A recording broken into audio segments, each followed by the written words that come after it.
On May 3rd, 1926, 4 million people in Britain stopped going to work. Not because they were fired, not because a holiday had been declared. They chose to stop, all at once, on purpose. For 9 days, the buses didn't run, the newspapers didn't print, the docks went silent. And nobody, not the government, not the unions, not the people standing in the empty streets, knew for certain whether the country was about to fall apart. This was the general strike of 1926. And it's the perfect doorway into what it actually felt like to be alive that year. Because 1926 wasn't a quiet, sepia-toned pause between two world wars. It was loud, tense, and strange in ways that are easy to forget. Let's start with something simple: how long you'd expect to live. If you were born in the United States in 1926, your life expectancy was just under 58 years. And that number hides an enormous gap. If you were black in America in 1926, segregation meant worse hospitals, worse jobs, and worse odds, and your life expectancy was meaningfully lower than that national average. Zoom out to the entire planet, and the picture gets even starker. The global average life expectancy in 1926 was around 31 years old. Not because people who survived childhood typically died at 31, but because so many children didn't survive childhood at all. Infant mortality alone was dragging the whole species average down. If you made it past childhood in 1926, and you were an ordinary, working person in the United States, Canada, Australia, or the UK, your daily life had just gone through a quiet revolution. On May 1st, 1926, Henry Ford announced something that sounds unremarkable now and felt radical then: an 8-hour day, 5-day work week for his factory employees. Most companies still expected 6 days of labor. Ford's gamble was that a rested worker was a more productive worker, and he was right often enough that the idea spread. That's not a small footnote. That 5-day week is a direct ancestor of the weekend you're currently living inside, whether you're in Toronto, Seachester, or Chicago. A typical working day in 1926 still started early, often before sunrise, with no refrigerator humming in the kitchen. Iceboxes were still the norm for most households, and food shopping happened in small amounts, more often, because nothing stayed fresh for long. Radio was the new miracle in the home. It wasn't universal yet, but it was spreading fast, and for the first time in human history, a family in a farmhouse and a family in a city apartment could hear the exact same voice, the exact same song, at the exact same moment. That's a genuinely new kind of togetherness that nobody alive in 1900 had have understood. But there was something else sitting underneath all of this, something 1926 never fully escaped: the war. World War had ended just 8 years earlier, and its scars still everywhere. In Britain, funding that war had turned the world's biggest overseas lender into one of its biggest debtors. By the mid-1920s, interest payments alone were eating up roughly 40% of the entire government spending. Millions of households in the US, Canada, Australia, and the UK were living with a disabled veteran, or on a war widow's pension, or simply with an empty chair at the table that used to belong to a son or a husband. The year before, in 1925, the major European powers had signed the Locarno Treaties, creating what newspapers called the spirit of Locarno, a fragile, whole sense that maybe the continent could actually heal. 1826 was supposed to be proof that it was working. In some ways, it wasn't. Now here's where 926 gets interesting, because the same year completely different depending on which street you were standing on, and because one of Europe's biggest problems in 1926 traces directly back to that war. Here's the part almost nobody connects. As part of Germany's war reparations, Germany was shipping large amounts of coal to Britain and France for free as compensation for the war. That German coal flooded the market, and it made British coal, mined by British workers, harder to sell at a profit. So British mine owners did what struggling businesses often do. They tried to cut costs by cutting their workers' wages and lengthening the working day.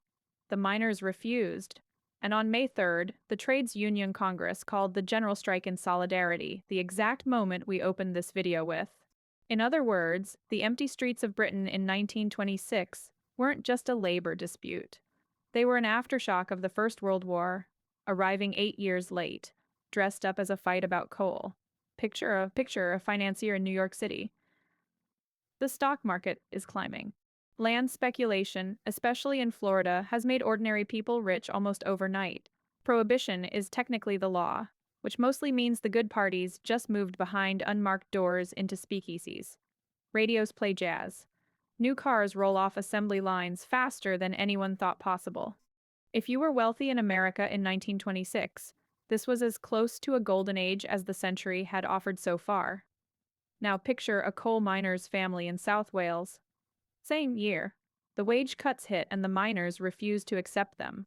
For 9 days, the wider general strike held. Then it collapsed. The larger unions backed down. The miners didn't. They stayed out on their own for months, living on strike pay that barely covered food, sending children's, watching winter come with no wages coming in. Same year. Same country, even. Two completely different centuries, practically.